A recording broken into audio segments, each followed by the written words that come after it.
श्री राम समर्थ। नवंबर 21।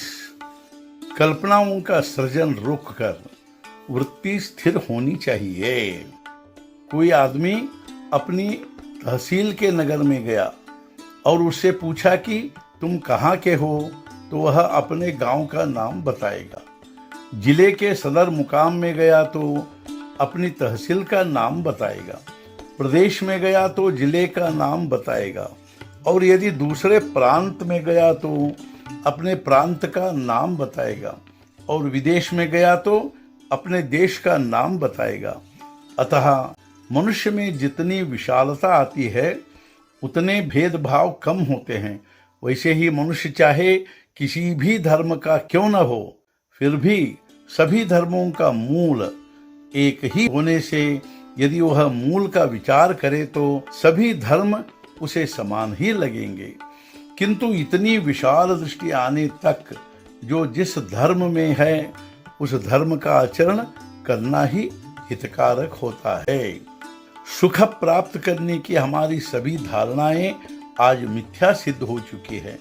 पहले हमने सोचा कि अमीरी में सुख है, अतः खूब पैसा कमाया, फिर भी हमें यदि सुख नहीं मिला तो हमारी वह धारणा मिथ्या थी, यह मानने में क्या हर्ज है।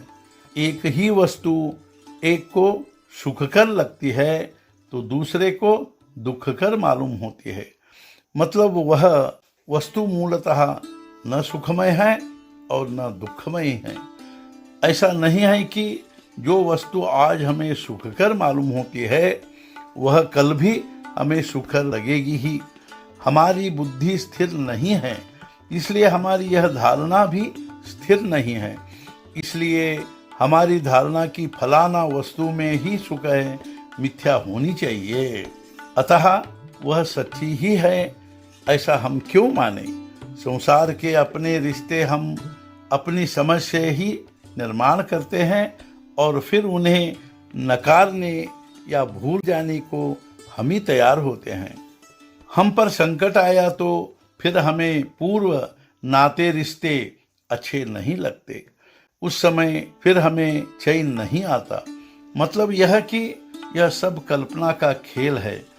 एक कांटे से दूसरा कांटा निकाले और दोनों फेंक दे। इसी तरह हम एक कल्पना से दूसरी कल्पना को मिटाए और फिर दोनों को नष्ट कर दे। कल्पना करना ही हो तो हम भगवान के विषय में करें। भगवान हमारा दाता है, त्राता है, हमें सुख देने वाला है, ऐसी कल्पना हम करें। उसी में सच्चा हित है और उसी से गृहस्थी सुख की होगी। कल्पना की सत्यता या असत्यता अनुभव से समझ में आती है, इसलिए अनुभव के बाद कल्पना रुक जानी चाहिए। इस प्रकार कल्पना रुक जाने और वृत्ति स्थिर होने पर उसे किसी स्थिर वस्तु पर दृढ़ करनी चाहिए। भगवान ही केवल ऐसी स्थिर वस्तु हैं। अमुक या फलाना वस्तु मेरे पास है इसलिए मैं सुखी हूँ, इस वृत्ति में कोई तथ्य नहीं है। कोई भी वस्तु न होते हुए हमारा संतोष बना रहना चाहिए और भगवान के प्रति हमारी वृत्ति स्थिर होनी चाहिए।